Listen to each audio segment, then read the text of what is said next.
Whew, good morning, world. My goodness, there's been so much stuff that we recorded off that camera that didn't get put out.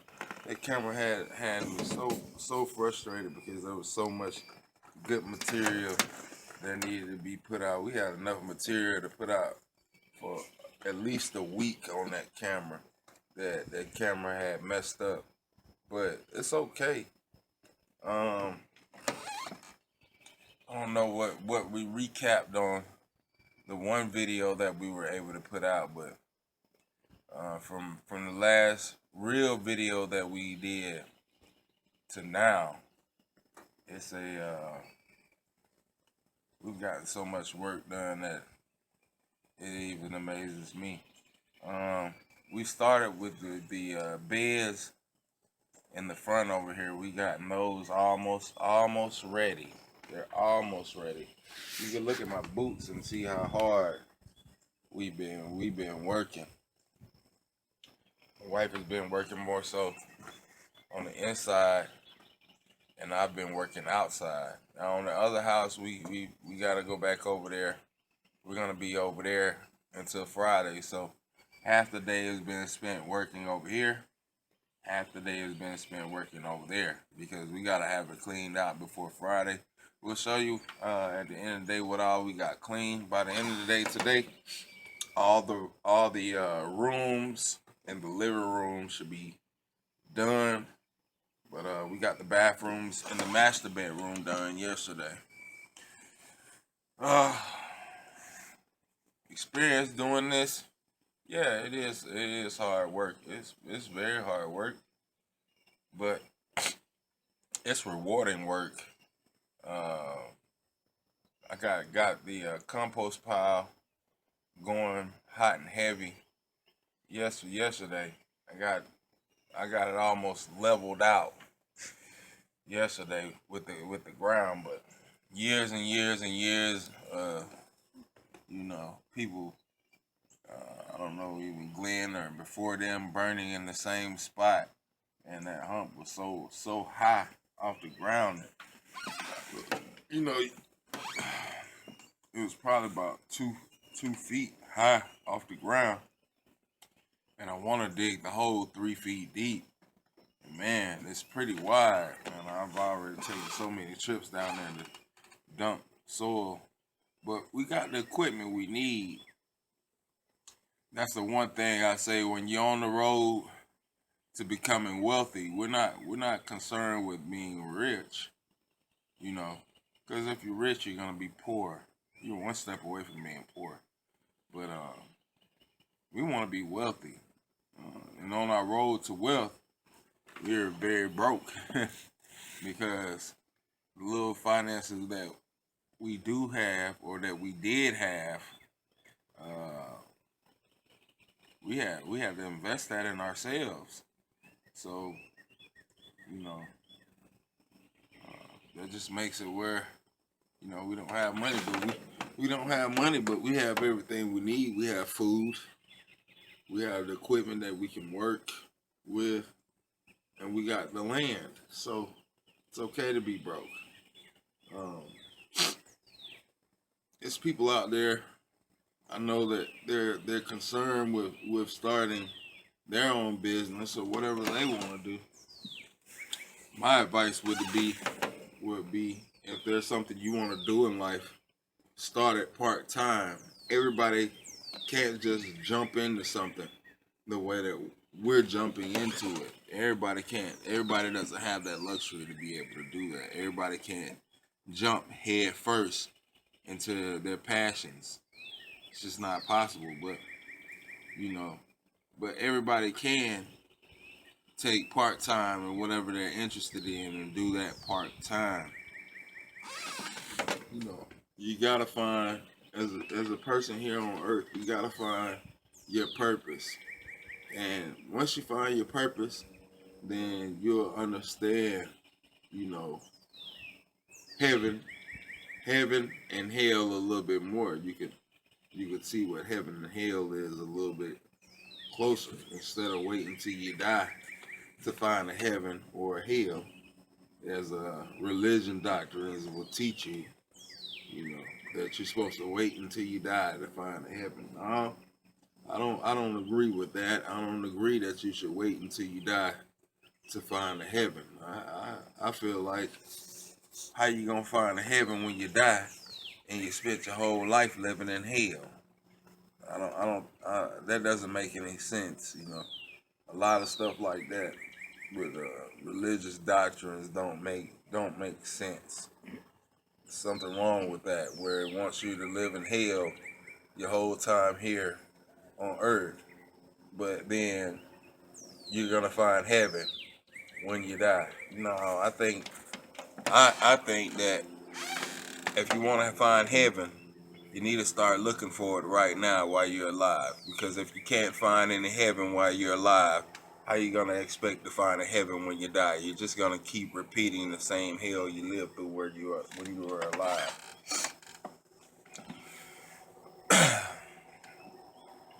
There's so much work to be done out here.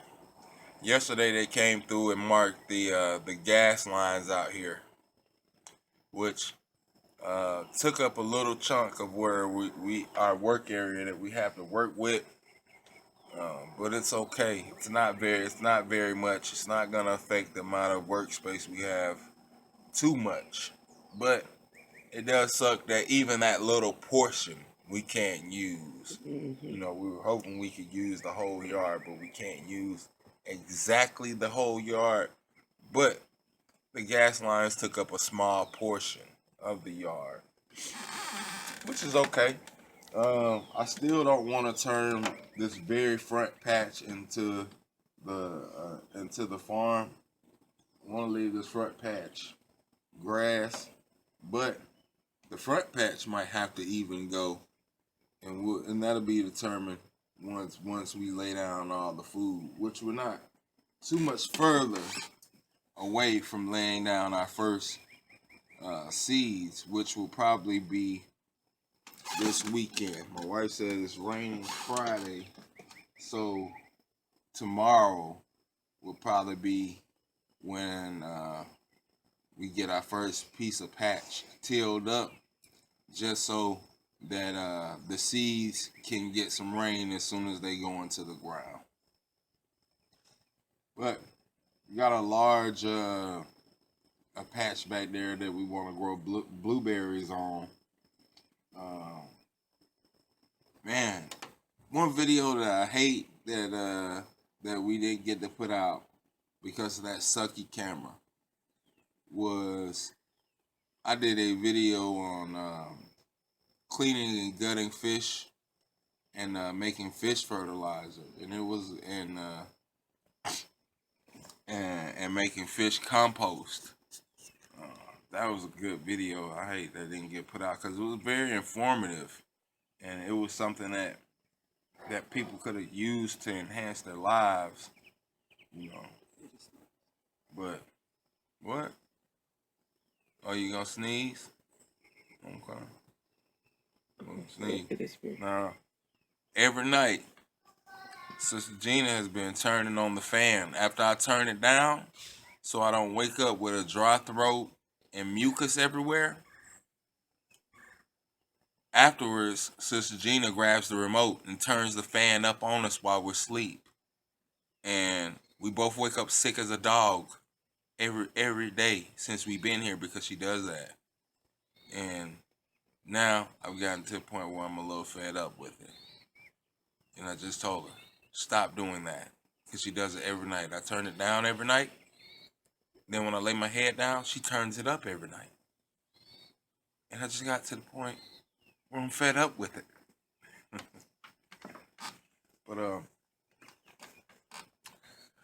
hard work. Let me tell you about it. Yesterday, we literally, well, I literally got out and worked until there was no more sunlight. Now today, well, towards the end of the day, it's gonna be hard work again because every day I have to take a portion of that day to keep digging that hole So every day I gotta go face that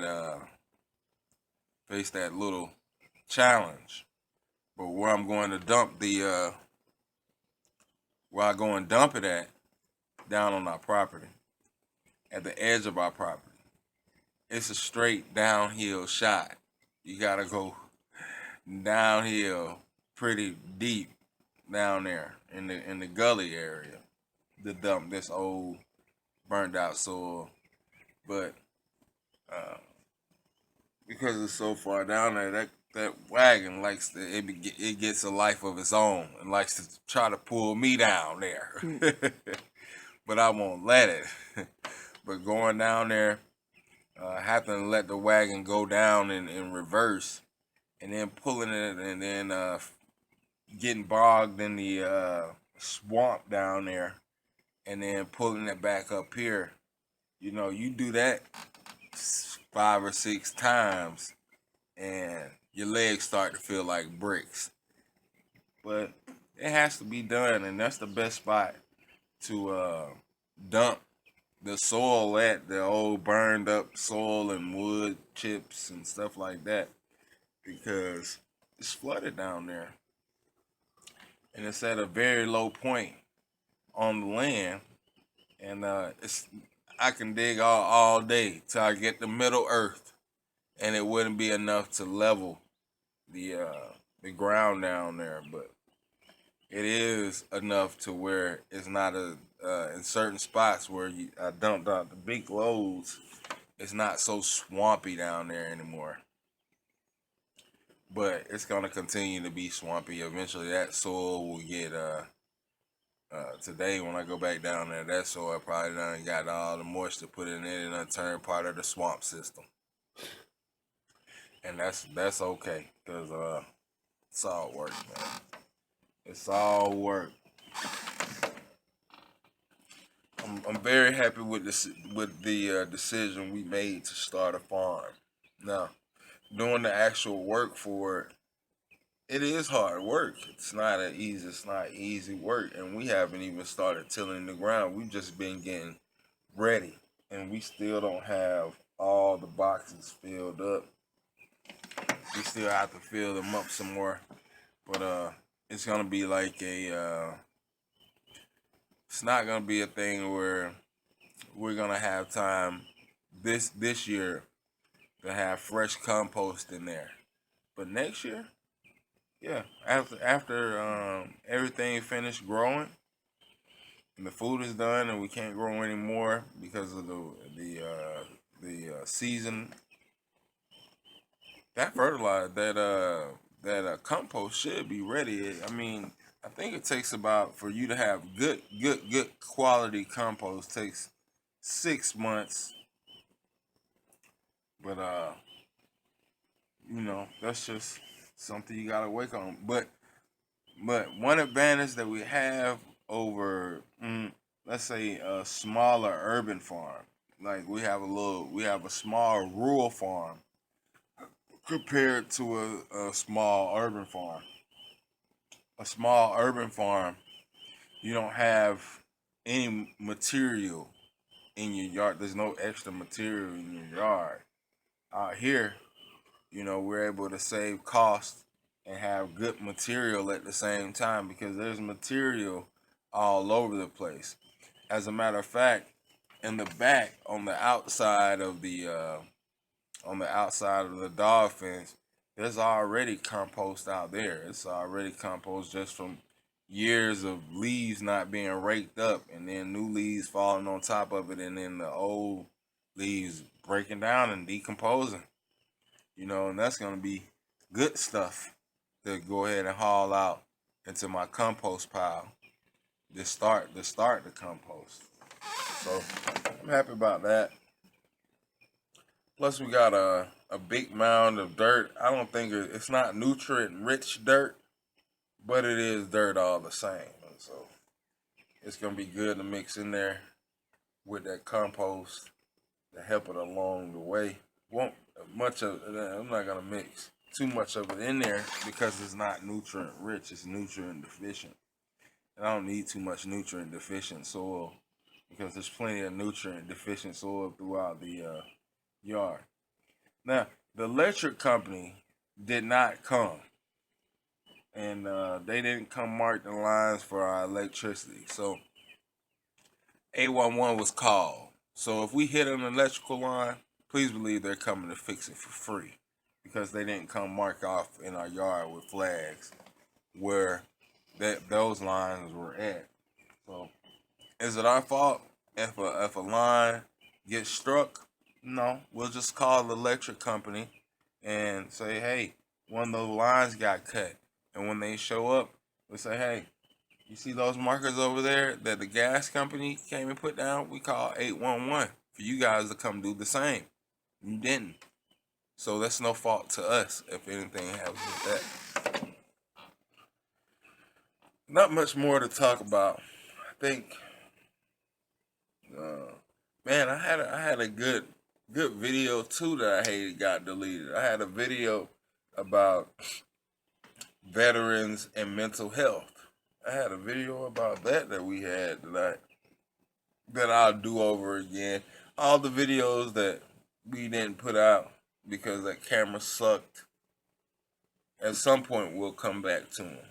Just like the video that we put out about how you, whoever's watching, could get land for cheap. And, you know, not build a conventional home on it, you know. We're not talking about, there's somebody else out there who could tell you how to get the mansions and stuff out there, like the guy who got that mansion, $1 million mansion for $10,000. You know, that was amazing. I haven't seen that, but I have seen homes, like real homes, not like no pristine home. You're gonna have to put in work in this home, but man, they have homes for $1 out there. So when people are homeless, you know, there's places out there that got homes for $1. Now for $1 for this home, you gonna get a shell. That's all you gonna get. You gonna get the shell of the home, but it be brick homes. You know, you have to look. It'd be a brick home, and it has a roof on it, and you can buy it for $1 and just pay the property taxes on it, and you know, build it inside the way you want it to be. But I'm not here to tell you how to get a mansion for $10,000 like the one guy did, which, yeah, he got the mansion for $10,000, but the property tax. See, what they don't tell you on this stuff with these homes for cheap, or where you go to get these homes for almost nothing. Sometimes I haven't seen them giving a house away. I've seen them just $1. The cheapest one was $1.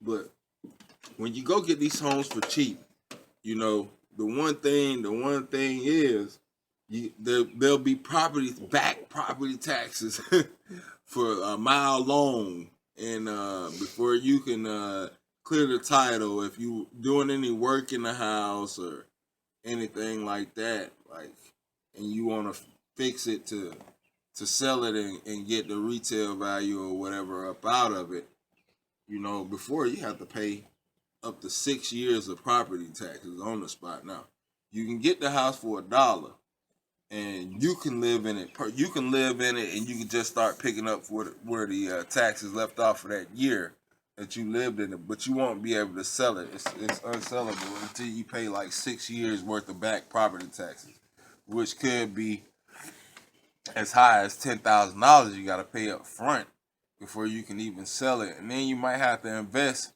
$20,000 into bringing it up to code to be able to sell it. So all in all, you know, yeah, you got the house for $1, but you're still gonna have to put in $30,000-$40,000 worth of work to extract, you know, to get $120,000 out the home, if you'll be able to sell it for that high in that area, because generally there's a lot of abandoned homes around the area where you getting these houses for cheap at. So they're generally meant to sell them to you for low, so the county or the city can gain revenue from that home, and you're supposed to use it as your main residence because it's pretty much the amount of money you got to put into it before you can sell it. You got to be big business to be able to get it off. But I will later on tell you how to get a piece of land, not to build with a house not built on it. No house. You know, if anything, you could put a tiny house on it. A tiny house, meaning off the grid. Just a piece of property where if you want to grow your own food, and the best way to do that with with just the land and the tiny house is to have your food blocking the view of the house.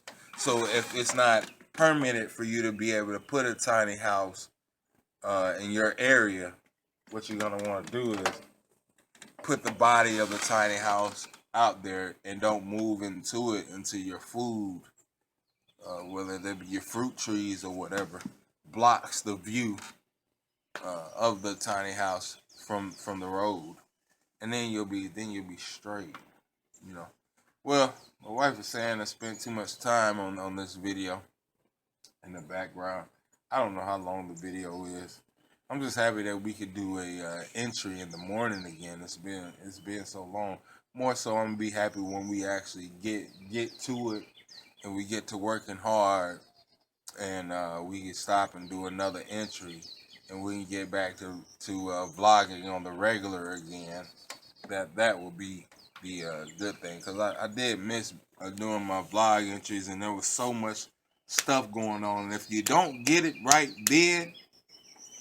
then it's like, dang, all this I accomplished. I wanted to document all the things that I've accomplished, you know? Because every day we make new milestones. Every day we accomplish things. Because there's so much work to do, and we put in so much time working that every day you can see the small little dent that we're making. You know, we're making a difference out here. Every day we're making a difference out here. And it's and what I want to tell people is, when you start farming, you will find God. You will find God in the land. God won't be some mysterious figure anymore. You'll know why you're working. You'll see God. You'll see God in your land. I want you guys to know that, because farming is becoming obsolete. Nobody is doing it, and we want to revigorate people.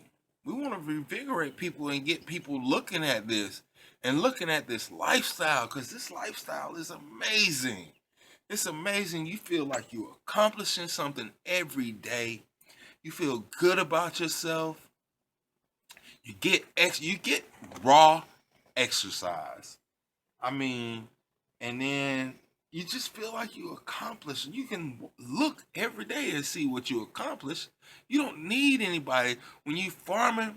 You don't need anybody to pat you on the back and say good job. When the sun is going down and you're just finishing up, or the sun is going down and you're trying to haul off that one last load before it gets too dark to see in front of your face. At the end of the day, when you're all done and you kick off your boots, you can't do anything but smile when you look around. Man, it's a beautiful life, and we want. Hopefully, somebody is watching this, and they say, "Hey, maybe I should try a garden in my yard." And then from that garden, I promise you, if you try a garden in your yard, before you know it, your whole yard. Your whole yard, whether that be a quarter of an acre, a half an acre, or an acre.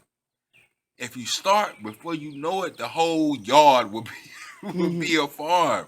I promise you, because once you start, you can't stop. It's like Pringles. Once you start, you can't stop. You can't just have one.